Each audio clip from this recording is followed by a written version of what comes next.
I went out to Greystones to meet up with Mayo inter-county footballer Padraig O'Hora, and we had the interesting challenge of jumping into the ocean on an October afternoon in a bid to emphasise the importance of getting out and doing things for your mental health, as well as talking about them. You are somebody who loves the sea. When it comes to how you feel, when it gives you all this energy, this is where you love to be. Absolutely, yeah, sure. Like, we're blessed over in Ballina, we're surrounded by it, so spend an awful lot of time in it. I see huge value in it, especially this time of year when the bodies are getting beat up week in, week out. It's like, try and get to the sea together collectively after a session, and if not, I just kind of go anyway during the week.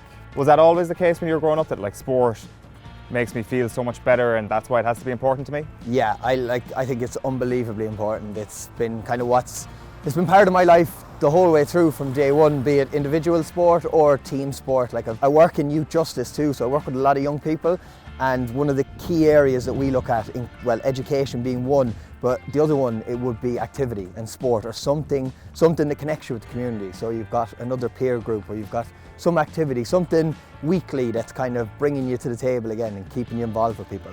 I think we're we are literally here. Let's go walking by, deep in conversation. Geez, it actually looks class, doesn't it? Doesn't it? Yeah, it looks fantastic. Right, Padraig, so we are looking at a fairly choppy ocean here. We're about to hop in here. This is your home. You're looking forward to it, yeah? Oh, cannot wait. My favourite place to be. So we're going to hop into the sea. We're going to hop into a sauna afterwards, have a chat. A perfect Wednesday morning, I think. A perfect Wednesday morning. You do get the kind of jitters though, like no matter how many times you're in it, you know what's waiting for you, and it's the cold. But like there's beauty in it, but there's a good 90 seconds to 2 minutes of pain in it too, so.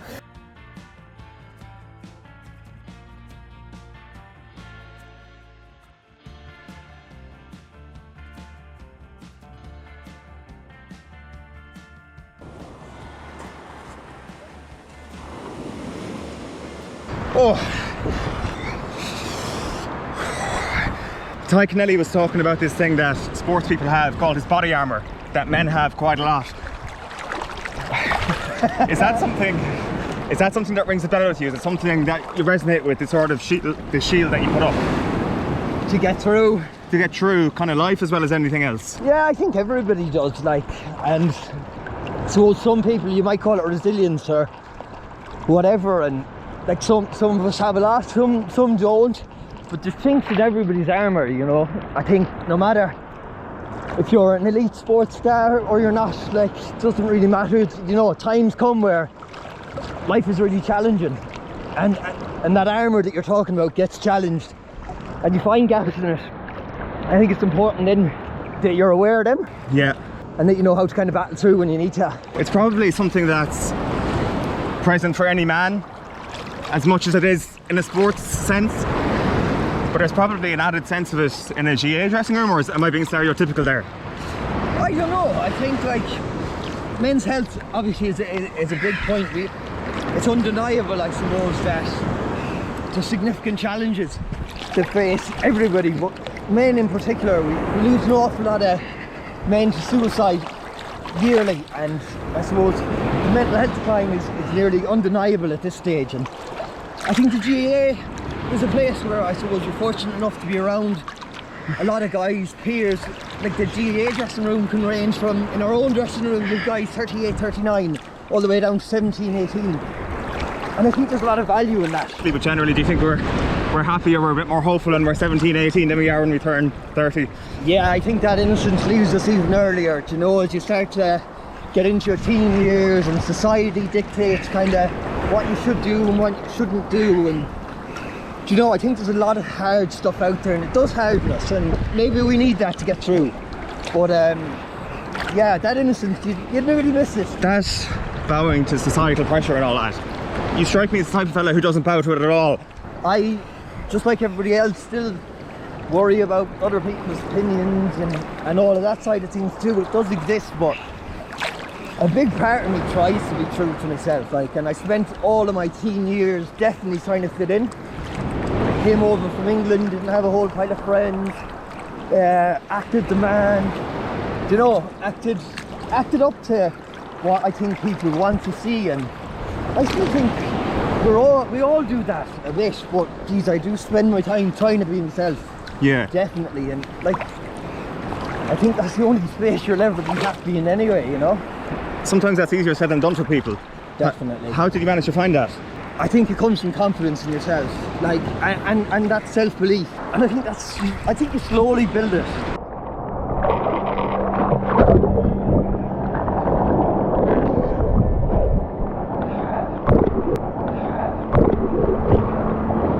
You gotta get the head down, 100%.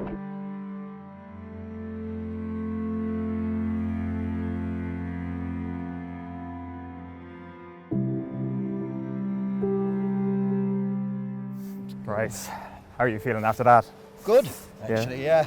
The chin is rattling, the teeth are rattling, and I'm still a bit shaky, but I'm like that all the time after. Yeah. It's actually not too bad over here, he says, with the shaky teeth, but try that now, mid-December, January, over on the west coast. If you weren't an inter-county footballer, do you think you'd make it as a sea swimmer? No, definitely not. Once I was rescued from the freezing water, we thankfully had a hot sauna just up the hill, and when our teeth stopped chattering, we had a great location. Continue the chat. She is in sight.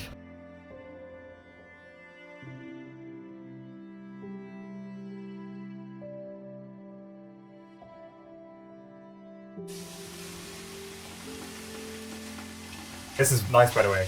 This like feeling of not dying, and we can actually have a conversation where our jaws aren't going 100%. When it comes to having these conversations, especially around Movember and specific to the conversations you've had publicly in the past and with the work that you do, how's that received in a place like Ballina at the moment? It seems that the country as a whole is moving forward, but obviously there is a stereotype that there's the countryside and then there's the non-countryside, and maybe in the country the conversations aren't happening as easily or flowing as easy.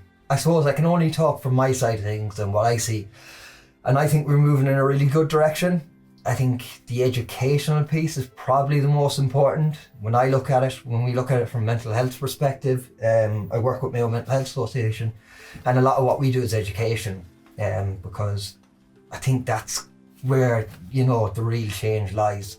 Understanding our mental health, understanding what works, what doesn't work, what challenges look like, how we face them, where the help is, where the support is. Because I don't think it matters how tough a person you are or whatever. Life knocks you back, and you've probably had your own knocks, and I've had mine. And you rely on other people, you rely on services, you rely on friends and family and community to kind of get you through those things. So I think educating people in that area is probably the most important. You mentioned services, mental health services. Where do you think we are as a country on that front at the moment? Not bad. Not terrible, I suppose. I don't want to. It's a lot of negativity around that. Also, there are big gaps in our services. In fairness to the government, they have continued to increase funding in mental health services. There's a lot we can do.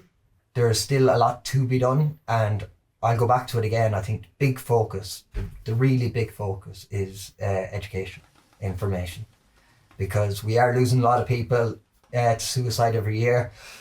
We have increased rates of anxiety, depression, and all of these things, but the services are there, I suppose, to try and support that. There's a lot said about the increase in anxiety and depression in young people, and we look at the world that they're coming into. They talk about social media, talk about all of them additional pressures, the stresses of life, and I don't know if you can change a whole lot about that. We talk about it an awful lot, but I don't know if there's a whole pile of space to change that. That's just the nature of what life is now and what they're kind of growing up into. So I think it's more important that we try and give them the skills to go out and deal with them things instead of just complaining about, I suppose, the issues of the day. It feels that people are better equipped now than they were, say, when you and I were kids, but at the same time they have a lot more challenges now. You mentioned social media, and there is this whole other beast of things that they have to come to terms with, and parents have to come to terms with on behalf of their kids as well. Well, when I grew up anyway, what were your worries really? Like, if they weren't on the street you grew up in or in the town, you didn't really, I don't think you've seen any further than that, you just wondered about what the lads were doing down the street or what was happening in your neighbourhood or area. You weren't aware or was concerned, or you didn't have the access to the information of what was going on in the States or all of these things that are going on in the world. I don't think anybody really gave a whole pile of care. We didn't have the influencers or information of what they're wearing or what you should be doing, or none of that really mattered. I remember the influence we had was like the Canterbury pants out of Elbury's. That's what everybody wanted, you know. That was as far as it really went, like. And I think all of that weighs on young people now. They feel like they have to be going on holiday where people go on holiday. They have to be wearing the shoes everybody's wearing. They have to be involved in, you know, all of these things they see online. And like, we just didn't have that. Yeah. And that pressure didn't exist. We're having a conversation in the sea about the armour, the necessary armour, especially as sports people, that some people suspect that you have.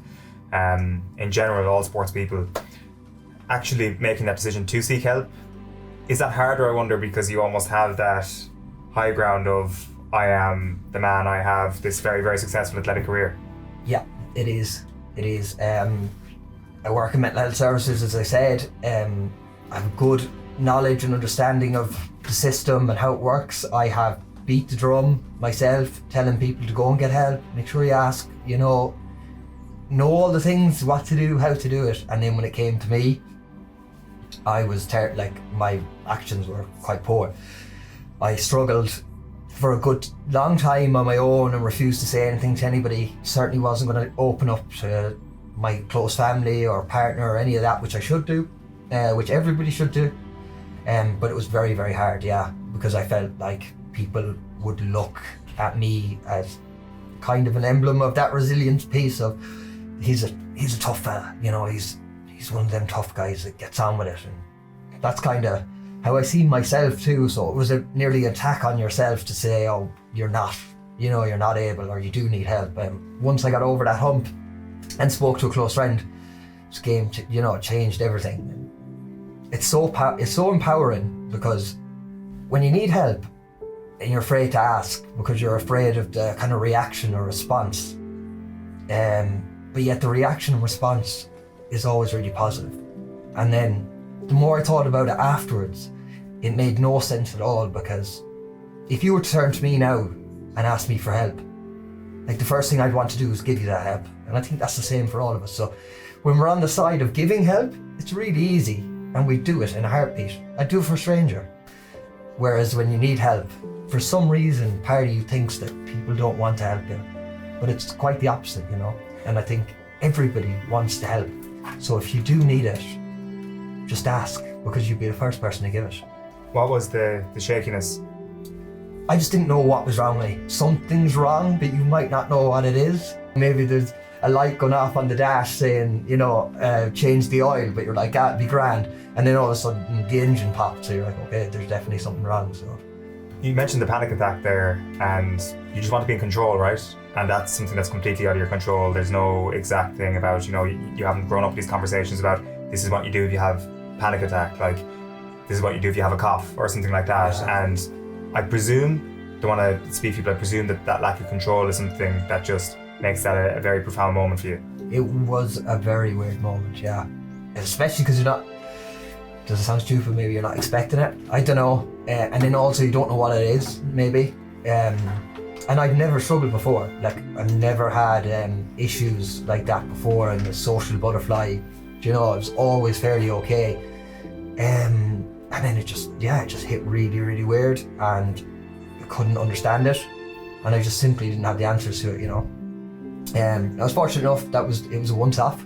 I think it was like a warning shot. I think your body or part of you is designed to protect you, kind of said, here, enough is enough, or whatever. Maybe it was the warning shot I needed. After that, as I said, kind of ended up with counselling and stuff like that, and worked away through different bits and pieces, and like, ever since, I suppose, never, I don't think I'll ever return to that space again. I've never felt that kind of way again since, so kind of all is good, yeah. Thankfully. One other thing that you mentioned there, obviously that conversation with your close friend is obviously a significant moment in your life, but you also said before that you wouldn't be saying it to your family or your close friends and stuff like that. I'm not sure it's just me, but it is a kind of a well thought thing that, it is a hard thing. Like, I don't want to be seen to be what you might describe as weak or damaged or challenged or struggling. Like, it's just those are the words that are attributed to it maybe, and that's not how you want to be seen. But like, I'll say it from forever, and there's no weakness in it. Like, there's no weakness in it at all, and like, it's one of the most empowering things you'll ever do. Once you said it out loud, once you've heard it a couple of times, once you've made peace with it, like things only start to get better then. So like, you know, you've taken the power back and you begin to work on yourself, and you're only kind of feels like you're at the bottom of the ladder and you're only going up. Like, if there is somebody listening today or whatever, and they are in that situation, or they are struggling to open up, or, you know, if you can muster up the power, the courage to do it, you'll thank yourself, you know, forever. It's amazing to have this conversation with you, Paul. Thanks so much for everything. One last follow-up question I have to ask. You talked about the perceptions and all the things that we thought were cool when we were kids. Did you end up buying the Canterbury pants? Absolutely, and destroy them. They used to get destroyed, but they were essential. You were a captain of the cool kids there when you got the big thick. Paul, thanks a million for today. Thank you, you're gentlemen. Great crack. This Movember, grow a mow, move for Movember, host or mow your own way, all to save lives. Sign up now at Movember.com.